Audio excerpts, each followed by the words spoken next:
اللہ کے راستے میں جب کوئی چیز دو تو جس طرح دنیا والوں کو دیتے ہوئے خیال رکھتے ہو، اللہ کو خوش کرنے کے لیے بھی جب کوئی چیز دو تو ان ساری چیزوں کا خیال کرتے ہوئے بہترین جانور اللہ کے راستے میں قربان کیا کرو۔ یہ گوشت کے چکر میں نہ پڑو قربانی کے جانور میں۔ لن ینال اللہ لحومها ولا دماؤها ولکن ینالہ التقوی منکم۔ جو چیزیں تقوی کو خراب کرتی ہوں ان کو ختم کیا کرو۔ ہماری آج کی گفتگو، جیسا کہ آپ احباب نے پوسٹر پر دیکھا ہوگا، وفاداری کا صلہ۔ وفاداری سے ہماری مراد یہ واقعہ اور حضرت ابراہیم علیہ السلام کی پوری زندگی ہے۔ ابتدا سے لے کر آخر تک حضرت ابراہیم علیہ السلام اپنے اللہ کے وفادار بندے ثابت ہوئے، اور اللہ رب العزت کی یہ شان عظیم ہے کہ اللہ تعالی قدر کرنے والوں کی ناقدری نہیں کیا کرتا۔ یہ انسان ہیں کہ جو بے وفا کرتے ہیں وفاداروں کے ساتھ، یہ انسان ہے جو وفاداروں کو دھوکہ دے سکتے ہیں۔ انسان بدلہ دینے کی طاقت نہیں رکھتا، انسان کے دل میں کھوٹ ہو سکتا ہے، وہ بظاہر کسی کا تابعدار ہو کر چل رہا ہو لیکن دل سے وہ اس کے اندر خلاف بغض رکھتا ہو، یہ انسانوں میں ممکن ہے۔ مگر اللہ رب العزت کی ذات وہ ذات ہے کہ جب کوئی بندہ اللہ کے ساتھ وفاداری کرتا ہے، جب کوئی بندہ اللہ کا ہو جاتا ہے تو اللہ وفاداروں کے ساتھ بے وفائی نہیں کرتا ہے۔ حضرت ابراہیم علیہ السلام کی ساری زندگی قربانیوں سے گزری ہے۔ ایک بات ذہن نشین رکھ لیں، میں اور آپ چونکہ حوصلے کم ہیں، ایمان کمزور ہیں، تو ہم ایک آدھی قربانی دے کر یہ سمجھتے ہیں کہ ہم نے بہت بڑا تیر مارا، اب میں نے اتنی بڑی قربانی دے تو دی ہے، اب مجھے اس کا کوئی بدلہ ملنا چاہیے، اب باقی زندگی تو میں سکون سے گزاروں، کیا میں ساری زندگی قربانیاں ہی دیتا رہوں؟ کہتے ہیں کہ نہیں لوگ کہ میں ہی قربانی دیتا رہوں، میں ہی ساری زندگی جو ہے وہ قربانیوں کے لیے بنا ہوں۔ میں نے 20 سال قربانی دی، میں نے اتنے سال قربانی دی، اب مجھ میں حوصلہ نہیں ہے، اب نہیں میں نے قربانی دینی، اب مجھے بدلہ چاہیے۔ حضرت ابراہیم علیہ السلام کی زندگی ہمیں یہ سبق سکھاتی ہے، اگر قربانی دینے کے بعد اس کا بدلہ اللہ سے چاہیے تو مرتے دم تک قربانی دینی پڑے گی۔ تاریخ گواہ ہے اللہ نے قربانیاں دینے والوں کو ان کا صلہ مرنے کے بعد زیادہ دیا ہے۔ قربانی کا صلہ زندگی میں، حضرت ابراہیم علیہ السلام کو کیا آگ میں پھینکے جانے کے بعد قربانیاں دینے کا سلسلہ ختم ہو گیا تھا کہ اللہ نے کہا ابراہیم تو نے تو اتنی بڑی قربانی دے دی، باپ بھی چھوڑا، خاندان بھی چھوڑا، آگ میں پھر چلا گیا، بڑے اللہ پہ توکل، اب اور گنجائش نہیں رہی؟ نہیں، وقت گزرتا گیا، قربانیاں در قربانیاں دینی پڑی، اولاد کو چھوڑنا، بچپن میں چھوڑنا پڑا، حتیٰ کہ اب بڑھاپے کو پہنچ گئے اور بڑھاپے میں بھی اللہ نے پھر قربانی مانگ لی۔ تو ابراہیم علیہ السلام کہہ سکتے تھے نا، یا اللہ میں ساری زندگی قربانیاں ہی دینا آیا ہیں، ہن میرے کو اور کنی کو قربانیاں لینی ہیں؟ تو زندگی میں تو ابراہیم علیہ السلام نے قربانیاں ہی دی ہیں اور سٹرگل ہی دیکھی ہے، زندگی میں سٹرگل ہی دیکھی۔ ہم پتہ کیا کہتے ہیں؟ ہم کہتے ہیں یار انیاں قربانیاں دے رہی ہیں، ہن بھی سکون نہیں ملنا، ہن بھی آرام نہیں ملنا منو، اور ہن تے منو سکون کر دو۔ نہیں، یہ اللہ کا قانون نہیں ہے، اس لیے کہ مرنے کے بعد ہمارا اس دنیا سے کنیکشن ختم نہیں ہوتا۔ یہ ہماری غلط فہمی ہے کہ ہم یہ سمجھتے ہیں کہ میری زندگی صرف میری سانسوں کے چلنے تک ہے، اس کے بعد میری زندگی کا میری قبر کی زندگی سے کوئی تعلق نہیں۔ نہیں، ہمارے مرنے کے بعد ہی تو اصل میں ہماری زندگی کا کنیکشن ہمیں پتہ چلتا ہے۔ مرنے کے بعد ہی تو پتہ چلتا ہے کہ کتنے ہیں جو میرے لیے دعائیں کر رہے ہیں اور کتنے ہیں جو مجھ پہ لعنتیں بھیج رہے ہیں۔ پتہ لگتا ہے کہ نہیں لگتا؟ مرنے کے بعد ہی تو پتہ چلتا ہے کہ میرا ذکر خیر کہاں کہاں ہو رہا ہے۔ جب کوئی آپ کے نام کے ساتھ رحمہ اللہ کہتا ہے، جب کوئی آپ کے نام کے ساتھ آپ کو دعا دے کے بولتا ہے، جب کوئی آپ کے لیے صدقہ جاریہ بنتا ہے، جب کوئی آپ کا شاگرد کہیں دین سکھاتا ہے، تو جب جب اس کا ثواب آپ کو پہنچتا ہے، جنت میں آپ کے درجات بلند ہوتے ہیں، فرشتے آپ کو آ کر بتاتے ہیں، تو یہ اس زندگی کی قربانیوں کا صلہ ہوتا ہے جو اللہ مرنے کے بعد دیتا ہے۔ حضرت ابراہیم علیہ السلام نے بڑھاپے میں جو بیٹے کی قربانی دی، اللہ رب العزت نے اس کا صلہ دنیا کے اندر کئی سالوں کے بعد کیسے دینا شروع کیا کہ اللہ تعالیٰ نے آپ کی اولاد میں محمد الرسول اللہ صلی اللہ علیہ وآلہ وسلم کو مبعوث کیا، اور وہ دین جو دین اسلام ہے، جو اللہ کا دین ہے، جس کی بنیاد پر انسانوں کی نجات ہوتی ہے، اللہ تعالیٰ نے اس مرد درویش، اپنے بندہ درویش کے دنیا سے چلے جانے کے بعد اس کی دی گئی اس عظیم قربانی کو دین اسلام کا حصہ بنا دیا ہے، دین بنا دیا ہے۔ قربانی دین ہے، قربانی کرنا، حضرت ابراہیم علیہ السلام کی یاد کو تازہ کرنا، یہ ہمارا دین ہے، ہمارا دین اسلام ہے۔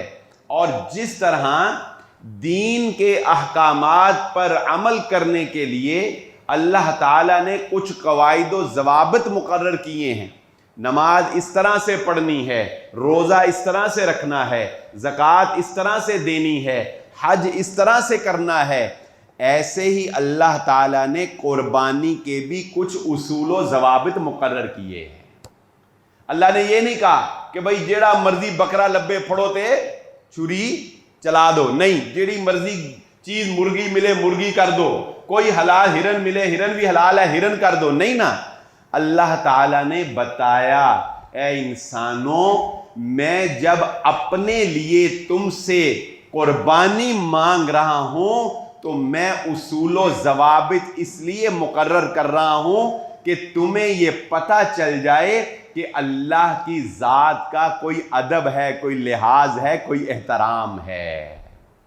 جب کسی کو کوئی تحفہ دیا جاتا ہے تو مجھے ذرا ایمانداری سے بتائیے گا، ہم کسی امیر آدمی کو، کسی عہدیدار آدمی کو تحفہ دیتے ہیں تو کیا اس بات کا خیال نہیں رکھتے کہ یار تحفہ اس کو پسند آنا چاہیے؟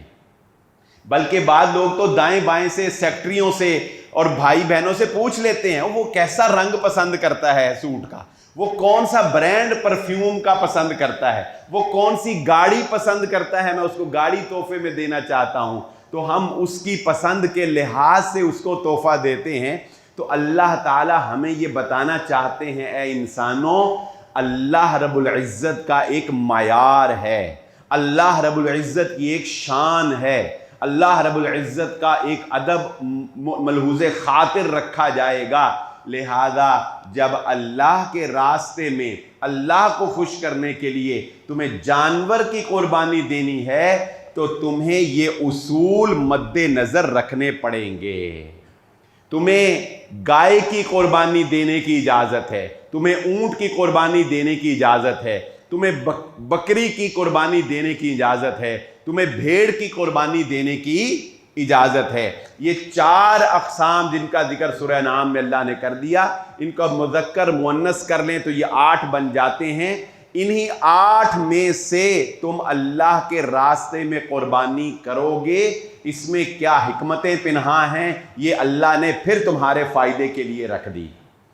ہاں، لیکن اللہ رب العزت کے راستے میں جانور قربان کرنے سے پہلے یہ دیکھ لینا اس جانور کو لنگڑا کی بیماری نہ ہو، وہ لنگڑا نہ ہو، وہ صحیح چلتا ہو، اس کی آنکھیں خراب نہ ہوں، اس کی ہڈیوں کو کوئی بیماری نہ ہو کہ ہڈیوں کا گودا ختم ہو گیا ہو، وہ اتنا لاغر نہ ہو کہ اس کا لاغر پن واضح ہوتا ہو۔ یہ 6 عیب کسی بھی جانور کے اندر نہیں ہونے چاہیے۔ وہ جانور دوندہ ہونا چاہیے، مسنہ۔ دوندہ جانور وہ ہوتا ہے جس کے دودھ کے دانت 2 نئے دانت آنے کی وجہ سے گر گئے ہوں۔ اکثر لوگ ہمیں پوچھتے ہیں جی ایک دانت ہل رہا ہے، ایک ایداں، ایک فلانا، کوئی ادھر ادھر کی ڈنڈی مارنے کی کوشش نہ کرے۔ 2 دانتا جس کو کہا جاتا ہے، دوندہ جانور جس کو کہا جاتا ہے، اللہ تعالیٰ کے راستے میں قربانی کرتے ہوئے دوندہ جانور قابل قبول ہے۔ کان کے اوپر کوئی عیب نہ ہو، کان کٹا ہوا جانور نہ ہو، سینگ ٹوٹا ہوا جانور نہ ہو، ایسا عیب دار جانور اللہ رب العزت کے راستے میں قربانی کرنے کے لیے قابل قبول نہیں ہوگا۔ اللہ تعالی ہمیں یہ بتانا چاہتے ہیں کہ اللہ کے راستے میں جب کوئی چیز دو تو جس طرح دنیا والوں کو دیتے ہوئے خیال رکھتے ہو، اللہ کو خوش کرنے کے لیے بھی جب کوئی چیز دو تو ان ساری چیزوں کا خیال کرتے ہوئے بہترین جانور اللہ کے راستے میں قربان کیا کرو۔ اور یہ بات بھی ذہن نشین رکھے، ہم میں بہت سی خرابی ہیں۔ نیتیں اللہ جانتا ہے، نیتوں پہ تو ہم حملہ کر ہی نہیں سکتے، لیکن اعمال کے ظاہری پن بھی کچھ نہ کچھ اظہار کرتا ہے کہ اس بندے کا رخ جو ہے وہ کس طرف ہے۔ یہ بات اپنے کمزور ایمان کو مضبوط کرنے کے لیے مد نظر رکھا کریں۔ جانور جو قربانی کا ہوتا ہے اس کے گوشت کی قیمت نہیں ہوتی، یاد رکھنا۔ اس کے گوشت کا وزن کر کے جانور خریدنے کی عادت چھوڑ دو۔ بہت افسوس ہوتا ہے مجھے جب میں منڈی میں یہ دیکھوں کہ یہ اینے من گوشت نکل آئے گا، اینی کو قیمت باندھی ہے، چلو کر دو۔ یہ بھی اچھی بات نہیں۔ جانور دیکھو، تمہیں خوبصورت لگے، ہاں اس کو جو بھی مارکیٹ کا ریٹ ہے اس کے مطابق مناسبت سے اس کو لے لو۔ یہ کیا بات ہوئی کہ گوشت اتنا، گوشت اتنا؟ تم نے کوئی تجارت کرنی، تم نے فروخت کرنا ہے، یا سارا گوشت جو ہے تم نے تول کے کسی کو بیچنا ہے؟ اس لیے یہ گوشت کے چکر میں نہ پڑو قربانی کے جانور میں۔ لن ینال اللہ لحومها ولا دماؤها ولکن ینالہ التقوی منکم۔ جو چیزیں تقوی کو خراب کرتی ہوں ان کو ختم کیا کرو۔ یہ وزن کر کے جانور، جی میرا جانور اتنا وزنی، یہ مقابلہ ہوا نا زرعی یونیورسٹی کے اندر، یہ اتنا وزنی جانور، یہ پہلے نمبر پہ آیا، یہ دوسرے نمبر پہ، یہ تیسرے نمبر پہ۔ اور اللہ کے بندوں کیا پتا جسے دنیا میں تم نے 35 لاکھ کا اس لیے خریدا ہے کہ وہ دنیا کے مقابلے میں اپنے وزن میں 1 نمبر پہ آیا۔ اگر تمہارا مقصد صرف شہرت تھا، اگر تمہارا مقصد ریاکاری تھا، اگر تمہارا مقصد اپنے برانڈ کا نام بنانا تھا، تو یاد رکھنا اس 35 لاکھ کے سب سے وزنی جانور کی اللہ کے ترازو میں کوئی وزن نہیں ہوگا۔ اللہ کے میزان میں اس کی کوئی ویلیو نہیں ہے۔ جو جانور مقابلے بازی میں کیے جا رہے ہیں، جو جانور خواتین کی ماڈلنگ کے ساتھ فروخت کیے جا رہے ہیں اور خریدنے والے شہرت کے لیے خرید رہے ہیں، نہیں، یہ قربانی کا فلسفہ نہیں ہے، یہ قربانی کا طریقہ نہیں ہے۔ رسول اللہ صلی اللہ علیہ وآلہ وسلم کی آپ سیرت پڑھیں گے، آپ نے کہیں صحابہ اکرام سے یہ پڑھا ہو کہ انہوں نے کہا ہو کہ نبی صلی اللہ علیہ وآلہ وسلم اتنے وزن کا جانور کیا کرتے تھے؟ بتائیں کبھی آپ نے پڑھا یا کسی عالم سے سنا کہ نبی صلی اللہ علیہ وسلم کا جانور مدینے کا سب تو وڈیا جانور ہوندا سی، سب تو وزنی جانور ہوندا سی؟ نہیں۔ ہاں رنگت کے بارے میں آتا ہے، آپ کالے رنگ کے 2 مینڈے کیا کرتے، نارمل بکرے اللہ کے نبی صلی اللہ علیہ وسلم کیا کرتے۔ اور آپ صلی اللہ علیہ وسلم جو جانور کرتے تھے وہ اپنی طرف سے کہتے تھے اللہم تقبل من محمد و آل محمد ومن امتی محمد صلی اللہ علیہ وآلہ وسلم۔ اے اللہ اس کو میں محمد صلی اللہ علیہ وسلم کی طرف سے قبول فرما، میرے خاندان کی طرف سے اور میری امت کی طرف سے۔ اسی حدیث سے استدلال کرتے ہوئے علماء کرام نے اس بات کے جواز کا فتویٰ دیا ہے کہ فوت شدگان کی طرف سے بھی قربانی کی جا سکتی ہے، کیونکہ نبی صلی اللہ علیہ وآلہ وسلم جب اپنے خاندان کو اس قربانی میں شامل کرتے تھے تو اس میں وہ لوگ بھی شامل تھے جو کہ دنیا سے رخصت ہو چکے تھے. جب امت کی طرف سے قربانی کرتے تھے تو اس میں وہ لوگ بھی شامل تھے جو کہ امت میں اس وقت دنیا سے رخصت ہو چکے تھے. تو ہمارے رجحان کے مطابق فوت شدگان کی طرف سے قربانی کی جا سکتی ہے. گائے میں ہمیں یہ رعایت دی گئی ہے اور اونٹ میں کہ ایک جانور میں 7 افراد شریک ہو سکتے ہیں، یعنی 7 آدمی حصہ ڈال کر ایک قربانی کر سکتے ہیں. وہ ایک حصہ ان کی پوری قربانی شمار ہوگا. اور یہ بات بھی ذہن نشین رکھیں، اللہ نے مجھے اور آپ کو اس میں بہت بڑی ایک آزمائش میں ڈال دیا ہے، بہت بڑی آزمائش میں ڈال دیا ہے. لیکن آزمائش میں وہی ڈلے گا جس کے اندر ایمان ہوگا، جس کے اندر للہیت ہوگی، جس کے اندر جذبہ قربانی ہوگا، وہ اس آزمائش میں ہے. وگرنہ دوسرے سے تو نہ اللہ کو کوئی سروکار ہے، نہ قدروں سے، اور نہ ان کے لیے یہ حکم ہے. شریعت نے قربانی کا کوئی نصاب مقرر نہیں کیا، کوئی نصاب مقرر نہیں کیا، بلکہ کیا کیا؟ شریعت نے کہا ہر صاحب استطاعت پہ قربانی فرض ہے. اب یہ فیصلہ کہ بلال احمد صاحب استطاعت ہے یا نہیں، یہ فیصلہ نہ میرا بھائی کر سکتا ہے، نہ میرا باپ کر سکتا ہے، نہ میری بیوی کر سکتی ہے، نہ میرا اکاؤنٹنٹ کر سکتا ہے. یہ فیصلہ کرنا صرف اور صرف بلال احمد کا کام ہے کہ وہ رات کی تنہائی میں بیٹھ کر سوچے کہ وہ قربانی کر سکتا ہے یا نہیں کر سکتا، اور اگر کر سکتا ہے تو اسے گائے میں حصہ ڈالنا چاہیے، یا اسے بکرا لینا چاہیے، یا اسے پوری گائے لینی چاہیے. یہ روح اور جسم کی ایک ایسی جنگ ہے، یہ روح اور جسم کی ایک ایسی جنگ ہے کہ جس میں اللہ یہ دیکھنا چاہتا ہے کہ جیتتا کون ہے اور ہارتا کون ہے. اس لیے یہ بات ذہن نشین رکھیں، شریعت نے کوئی نصاب مقرر نہیں کیا. ہاں یہ رعایت شریعت نے دی ہے کہ اگر گھر کا سربراہ قربانی کر دے، جیسا کہ ابھی ہم نے حدیث سنی کہ رسول اللہ صلی اللہ علیہ وآلہ وسلم کیا کرتے تھے، وہ سب کی طرف سے ہوتی تھی، آپ کے اہل خانہ کی طرف سے. تو گھر کا سربراہ جب قربانی کر دے تو وہ سارے گھر والوں کی طرف سے کافی ہوتی ہے. لیکن یہ ذہن نشین رکھیں، سربراہ ہونے سے مراد یہ ہے کہ جب سارا کنٹرول اس کے پاس ہو، آمدن اکٹھی ہو، اور سارے ایک جوائنٹ فیملی سسٹم میں ایک کچن سے کھاتے ہوں. جب دادا زندہ ہے لیکن آگے پوتوں کے اپنے کچن ہیں، بیٹوں کے اپنے کچن ہیں، تو جب کھانا پکانا الگ، آمدن الگ ہو جائے گی تو وہ ایک الگ گھر تصور ہوگا. اب ایسا نہیں ہو سکتا کہ 4 بیٹے الگ الگ کماتے ہوں، الگ الگ کچن ہو، اور چاروں مل کے پیسے اکٹھے کر کے کہیں کہ اے لو دادا جی یا ابا جی تانوں اسی دیتے، تسی قربانی کر دو ساڑھے 4 والو. یہ قربانی غلط، یہ بچنے کا ایک بہانہ ہے، یہ بچنے کا ایک ہیلہ ہے، اور اللہ کو ہم دھوکہ نہیں دے سکتے. وہ قربانی آپ کو اپنے بیوی بچوں کی طرف سے کفایت کرے گی. جب اپنا کماتے ہو، اپنا کھاتے ہو، تو الگ الگ ہر گھر کے سربراہ کو قربانی کرنی ہوگی. تو گھر کا سربراہ جب قربانی کر دے گا تو وہ سب کی طرف سے ہو جائے گی. یہ بھی شریعت نے ہم پر ایک بڑا احسان کر دیا ہے کہ قربانی کے جانور کا جو عیب دار ہونا ہے یہ اس کے خریدنے سے پہلے ہے.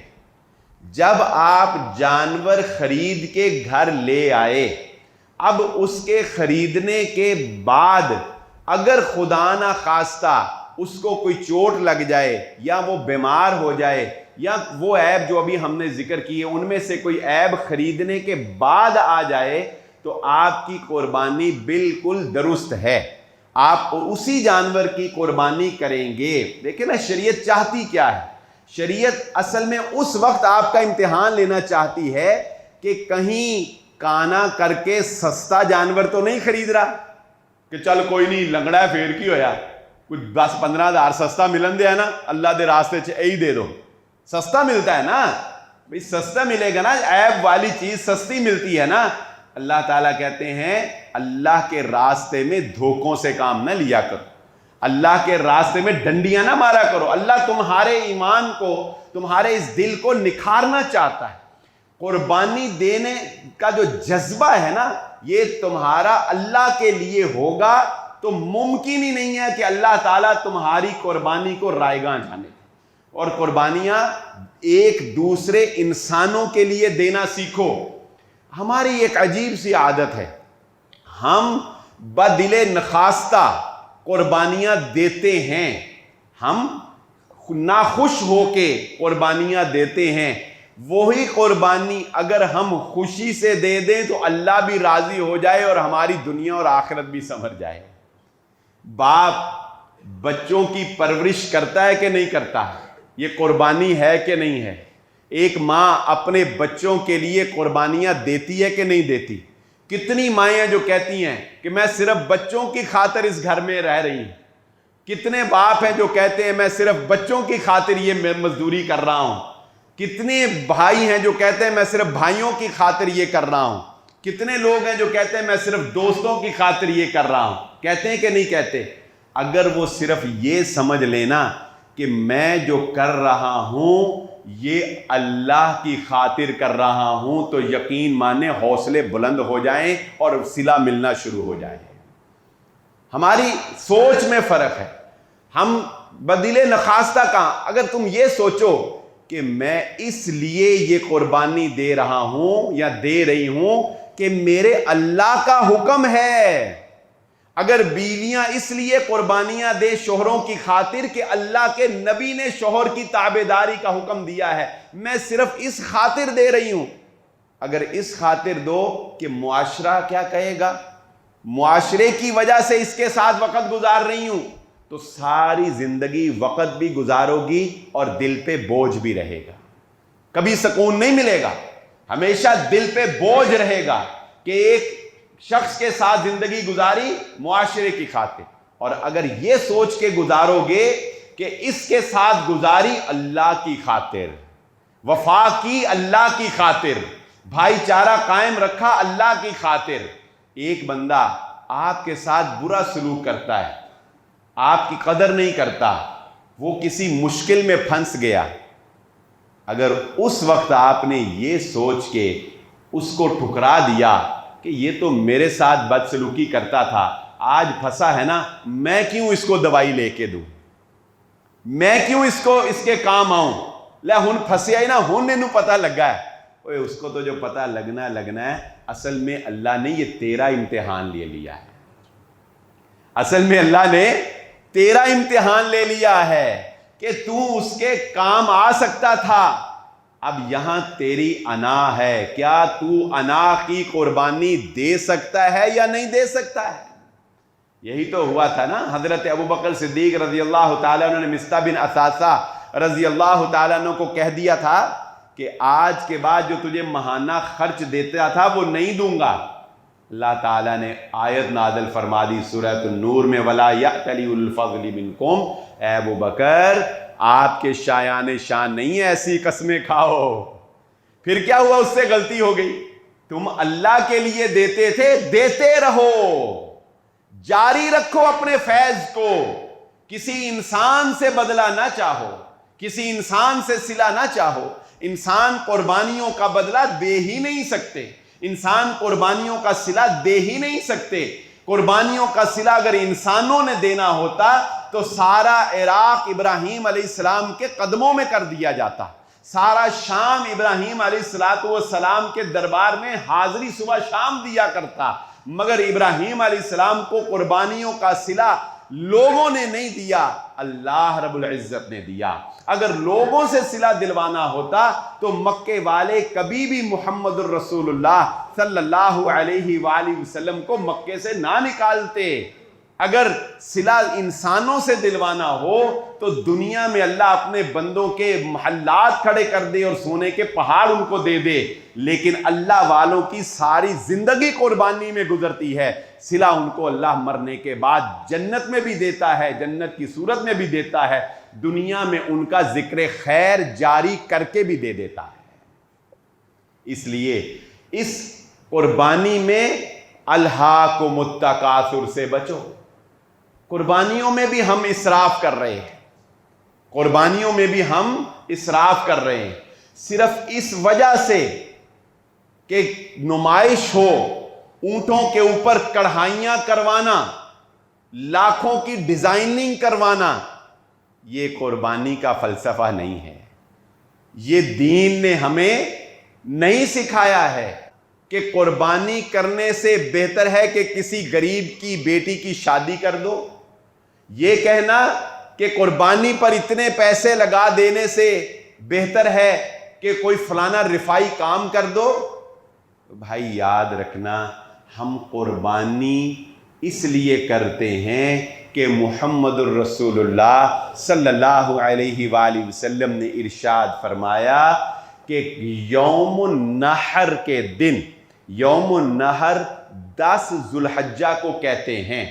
یوم النحر، نحر کا مطلب قربانی کرنا، اور یوم النحر 10 ذو الحجہ کو کہتے ہیں۔ یہ بات دلوں میں بٹھا لیں، ہمارے نبی صلی اللہ علیہ وسلم نے فرمایا 10 ذو الحجہ کو اللہ تعالیٰ کو سب سے زیادہ جو پسندیدہ عمل ہے وہ اللہ کے راستے میں جانور کو قربان کرنا ہے۔ تم 10 ذو الحجہ کو 10 یتیم خانے قائم کر دو، اللہ کو اتنی خوشی نہیں ہوگی جتنا ایک بکرے کی گردن پر چھری چلانے سے ہوگی۔ کیوں؟ اللہ کو تمہارا پیسہ چاہیے؟ اللہ یہ دیکھتا ہے کہ تم نے کتنے رفائی کام کیے؟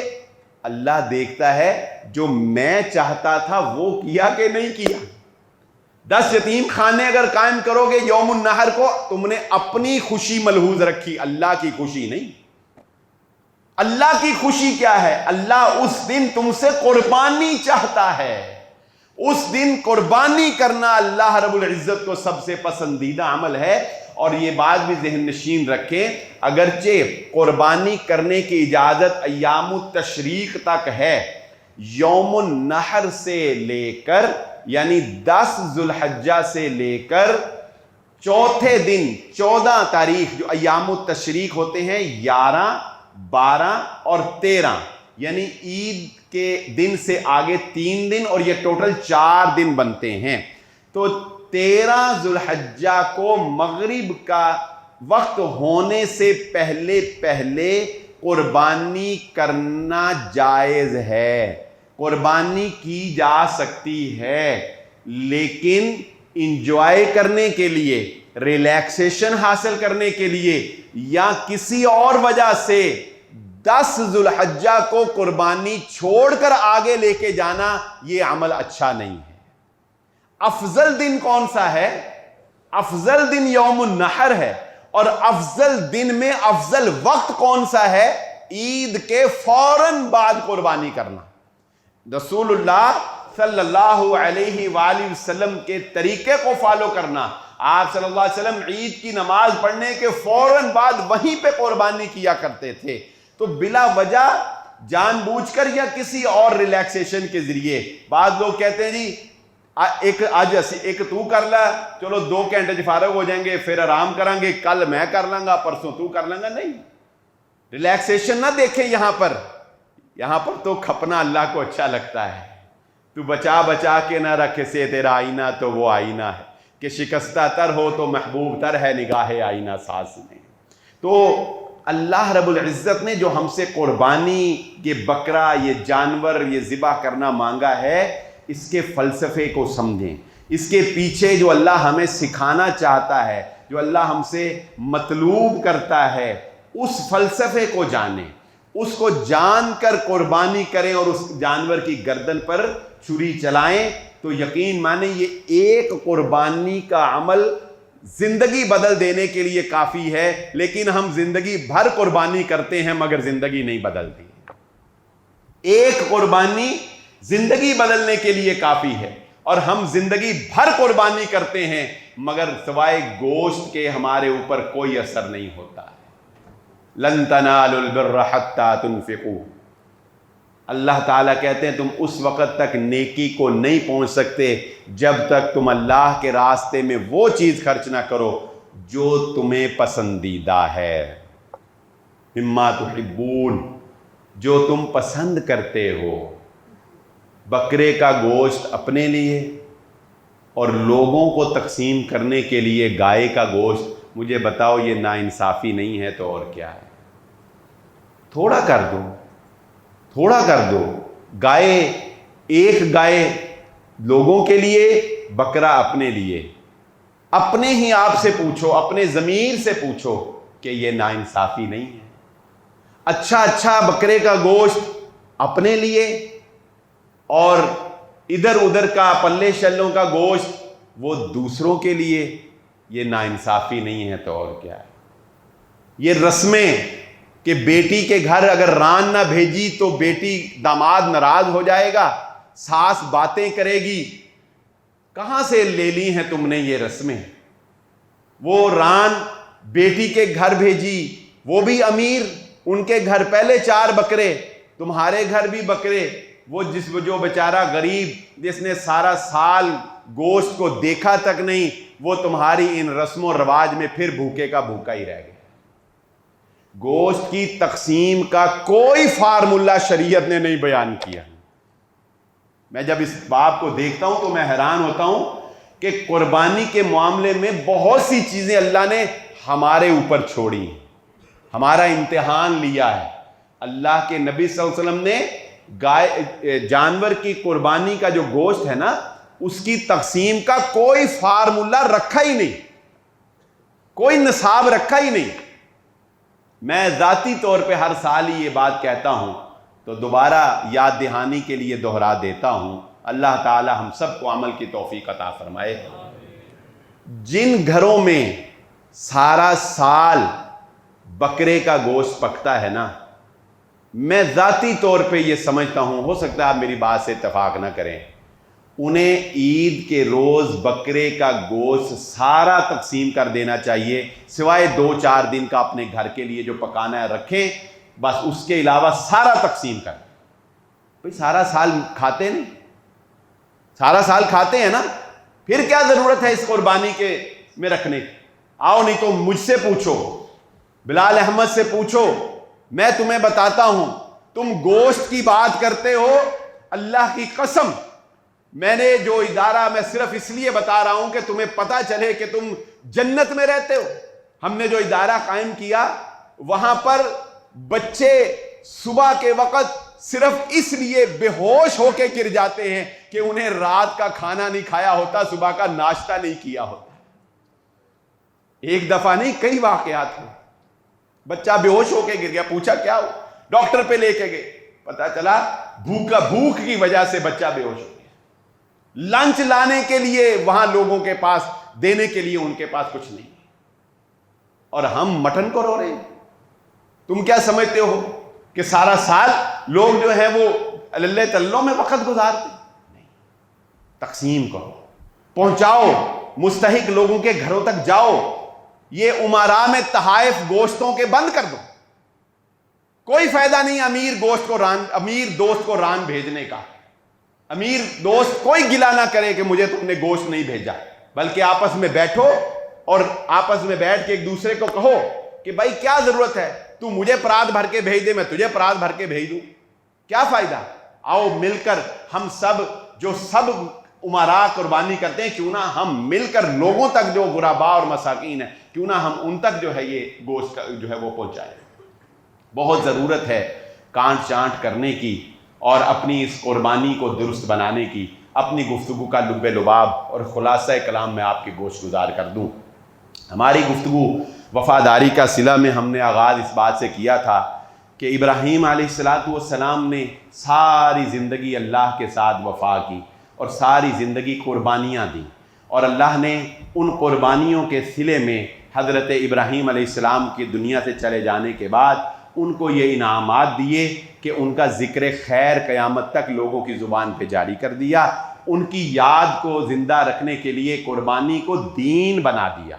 دوسری بات آپ کے سامنے یہ رکھی کہ اس سے ہمیں یہ سبق ملتا ہے کہ قربانیاں ساری زندگی دو، دنیا میں زندگی میں قربانی کا بدلہ نہ چاہو، مت سوچو کہ مجھے 10 سال ہو گئے قربانی دیتے ہوئے مجھے بدلہ ہی نہیں ملا، کیا پتا مرنے کے بعد اللہ تمہیں جو بدلہ دے تم چاہو کہ یا اللہ مجھ سے کوئی اور قربانیاں لے لیتا، ابھی تو میں نے تھوڑی دی، مرنے کے بعد پتہ چلے۔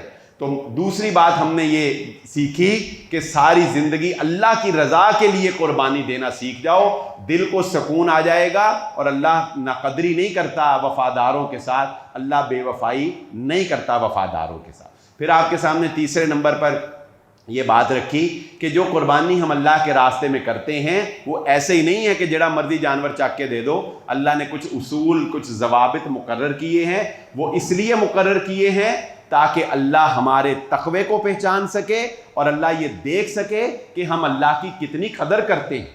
اللہ کی ایک شان ہے، اللہ کا ایک مقام ہے، اللہ کا ایک ادب ہے، اللہ دیکھنا چاہتا ہے کہ ہم اس کا ادب کتنا ملحوظ خاطر رکھتے ہیں، ہم کتنی اس کی شایان شان کام کرتے ہیں، اور ہمارے اندر کتنا خلوص پایا جاتا ہے، اللہ دیکھنا چاہتا ہے۔ پھر 4 نمبر پر آپ کے بعد نے یہ بات رکھی کہ یہ جو طریقہ اب نیا چل پڑا ہے کہ جانوروں کے مقابلے کروانا اور ان کی ماڈل گرلز کے ساتھ ویڈیوز بنانا، وزن کر کے ان کو جو ہے وہ مقابلے میں جیتنا، اور پھر مہنگے مہنگے جانور جو ہے وہ خریدنا، اور پھر ٹی وی کے اوپر انٹرویو لانا، اور پھر جو ہے وہ الہاکم التکاثر کہ یہ ایک دوسرے سے بڑھ کر قربانی کرنا، کہ اس نے 1 کی میں 2 کروں، اس نے 3 کی میں 4 کروں، اس نے گائے کی میں اونٹ کر کے دکھاؤں۔ تو یہ شہرت کا جو نشہ ہے، اگر شہرت مقصد ہے، ریاکاری مقصد ہے، دکھاوا مقصد ہے، تو خوبصورت سے خوبصورت جانور اور وزنی سے وزنی جانور اللہ کے میزان میں اس کی کوئی ویلیو نہیں ہے۔ کچھ احکامات ہم نے ساتھ ساتھ جان لیے کہ وہ جانور جو عیب دار ہو، 4 عیب کنفرم یاد کر لیں۔ نمبر 1 اگر کانا ہو یعنی آنکھوں میں پرابلم ہو، نمبر 2 وہ ہڈیوں میں اس کے جو ہے وہ گودا نہ ہو یعنی ہڈیوں کی کوئی بیماری ہو، نمبر 3 لنگڑا، نمبر 4 لاغر جس کا لاغر پن واضح ہو، اور یہ 4 مکمل بیماریاں، اور 5 کان کٹا، اور نمبر 6 سینگ ٹوٹا ہوا۔ یہ 6 عیب میں سے اگر جانور میں کوئی عیب ہو تو اس کی قربانی قابل قبول نہیں ہے۔ جانور کا دوندہ ہونا جو ہے وہ ضروری ہے۔ گائے کے حصے میں عقیقہ نہیں کیا جا سکتا، عقیقے کے لیے قربانی کی شرائط میں سے کوئی شرط عائد نہیں ہوتی۔ گھر کا سربراہ قربانی کر لے تو وہ سب کی طرف سے ہو جاتی ہے۔ اگر کچن الگ ہیں، آمدن الگ ہے، تو ہر بندے کو اپنی قربانی خود کرنی ہوگی۔ قربانی کا شریعت نے کوئی نصاب مقرر نہیں کیا، یہ فیصلہ آپ نے خود کرنا ہے کہ آپ قربانی کر سکتے ہیں یا کہ نہیں کر سکتے۔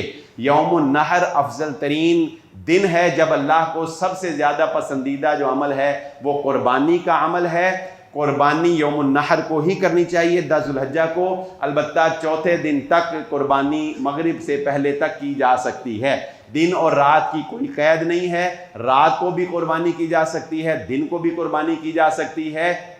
قربانی کرنے کے لیے خواتین بھی قربانی کر سکتی ہیں۔ صحابی حضرت موسیٰ رضی اللہ تعالیٰ عنہ اپنی بیٹیوں سے قربانی کروایا کرتے تھے۔ بیٹی اگر کوئی بہادر ہے، وہ گردن پر چھری جانور کی چلانا چاہتی ہے، وہ بھی جو ہے وہ چلا سکتی ہے۔ تو یہ بہت سے احکامات تھے اور کچھ اپنے انا کو مارنے کی باتیں تھیں۔ اللہ رب العزت سے دعا ہے کہ اللہ تعالیٰ مجھے اور آپ کو جو کہا اور جو سنا سمجھنے کی اور عمل کرنے کی توفیق عطا فرمائے۔